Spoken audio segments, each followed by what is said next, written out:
Yo guys, it's JJ here today, and I'm going to be walking you through how ATL Jacob makes simple but hard beats for Future. And before we get into this, first of all, I've lost my voice, so excuse that. Second of all, I've got a bunch of free drum kits, all in the link down below. Make sure to grab one for yourself. And last but not least, come on, drop a like and sub. You know what I'm saying, man? We out here, we're trying to get to 1,000 subs by the end of Easter, so all the support is appreciated. But without further ado, let's just jump straight into this. First things first, we got ourselves an instance of Analog Lab 5, and we're using a preset called Retro. And quite simply, this is the plan I've got laid down, and I'm gonna walk you guys through it. First things first, let's just focus on these first two bars. As you guys can see, I've got myself like this nice little weird arpeggiated melody that I made myself, going from the G up to another G in the higher octave, then using a bunch of notes and tension, as you guys can see, literally just playing with the octaves here, especially between this D and the D here, then to a B, and then taking it down back to the D sharp and the D again. Again, as I just said, using these notes that are one semitone apart, dark vibe, lots of tension, and it's kind of that futuresque ATL vibe. And then all I did for the second half was essentially the same melody as before, but instead of taking it down again back to the D, I took it back up to the A, which is still one of these notes within tension. And then I kind of just copy and pasted this melody over. However, I played the bar with the root notes, taking it down to a D, a C, and then back up to the D. And last thing I did was click Alt-R, randomizing the velocities, making it sound a bit more human. So without further ado, this is what the main component of the melody sounds like.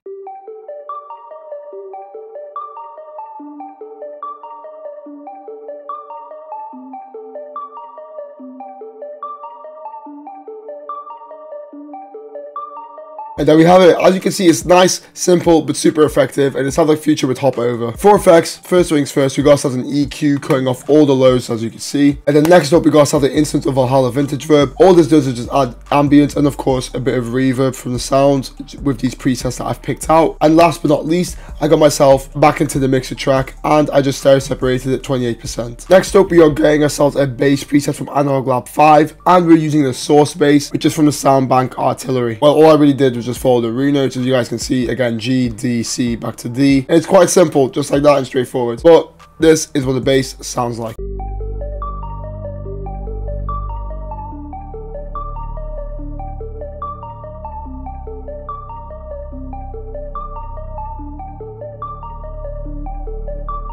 And there we have it. As you can see, the bass just fills out all that low end that's missing. Now we're on to our third part of the melody, and again we are using Analog Lab. And again we are using Analog Lab 5. And the preset we've chosen is a Mercury preset. It is kind of a weird synth lead, and I think it sounded super dope. So I thought, let me just take this into here. As you guys can see, all I'm doing is getting a note per bar, going with the G up to a B, down to the D and D sharp, again back to the D, and then B and A. So as you guys can see, apart from the G, every other note is part of that one semitone apart in tension within the scale, and it's just creating that dark vibe even further. And the last thing I did again, clicking Alt-R, randomizing my velocities, and here we are. This is what the melody sounds like.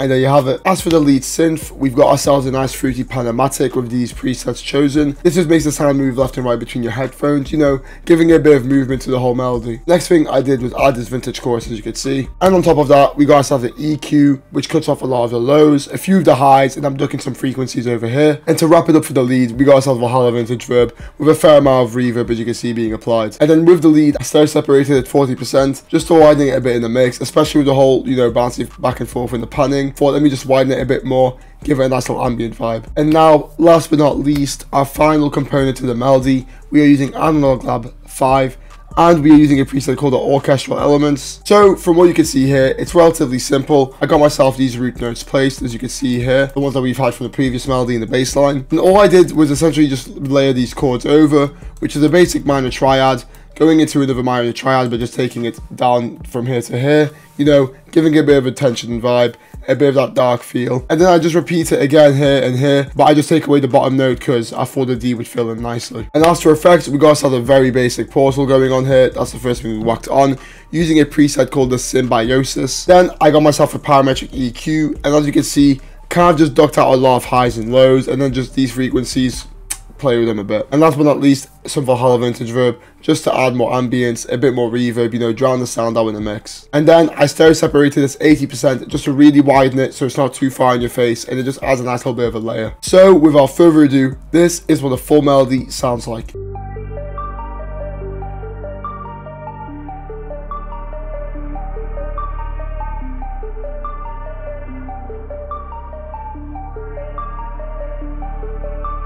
And there we have it. Now we're onto the drums, and the first thing I got myself going is a very basic clap pattern. So for the hi-hats, this is the pattern I've got, and I'm gonna walk you through it. First things first that you need to know, it's essentially this 4-bar that just gets looped over for a full 8. So if we focus in on this 4-bar, all I actually did was just take out a few notes, add a nice little roll using the magnet tool on the half step, and if I hold right click and use my scroller wheel and I get onto this paintbrush, or just click it up here, click one of your notes, and if you hold shift and drag, you'll get your notes to lie down and play. Then the next thing I did was add these 2 notes at a lower octave, just because it gives it a nice little bit of a bounce. Play it again with the pitch over here. Further just did some more rolls here and here. Note got taken out, drop it pitch, and then for the final part of the 4-bar, got this nice little like stuttery hi-hat effect. And I literally just repeat it over for the full 8. So without further ado, this is what the clap and the hi-hat sounds like.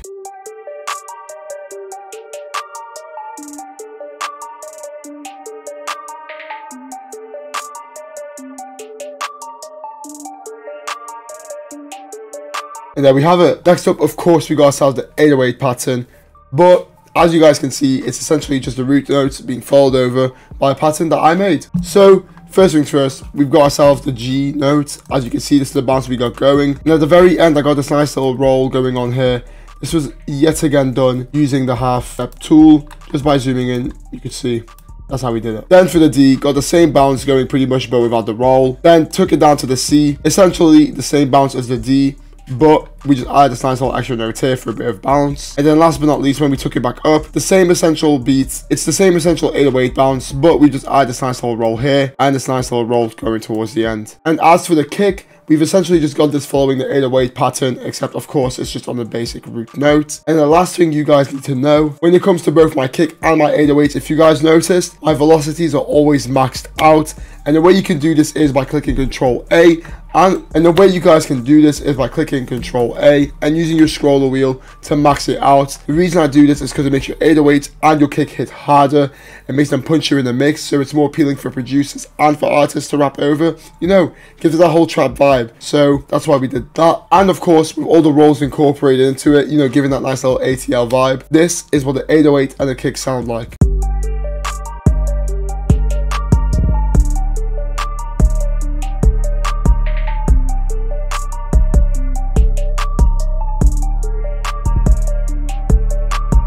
And there you have it. Now last but not least, we got ourselves 2 more components, and it's this nice little snare roll that goes here and here at the end of pretty much every 4-bar.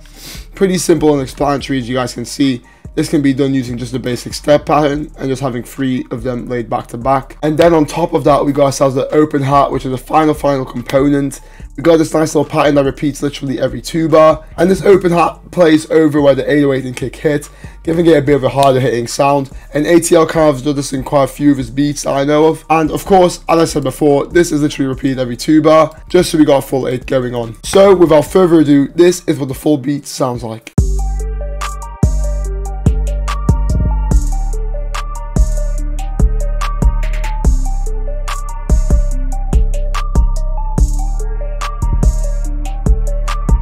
And there you have it. Now, when it comes to the structure of a beat that ATL usually does for Future, first thing I did was get myself this nice little intro going. First off with just a basic melody, then we introduced the lead synth and the bass, because I've noticed ATL kind of has these 16-bar intros, really giving it like a nice dark feel / like grand entrance for Future. Once we enter the chorus, we got ourselves the basic melody and all the essential drums playing. But for the second half of the 16-bar, which is just, the second 8-bar, when we focus in on it, we can see it's just a basic melody again. Then we've got ourselves the lead synth, and then we've added in the nice little snare and the open hats that come alongside. Then for the verse, we got ourselves this nice little free 8-bar loop, and the way we started it off, looking into the first section, we got the melody, and I introduced this nice little pad that I had playing before with the clap, the kick, and the snare roll, giving it like this nice little breakdown coming into the verse. But then to really pick up the pace in the second part of the verse, I reintroduced the 808s, the hi-hats, the open hat, and I keep the same melodies going in, but this is just to pick up the pace so that we are in the main part of the verse,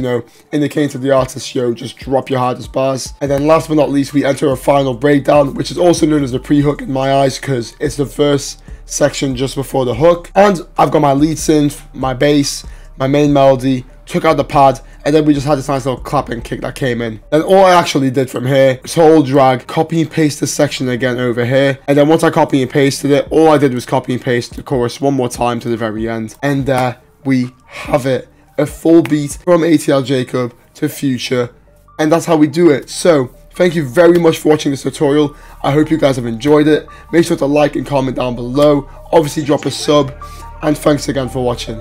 Peace.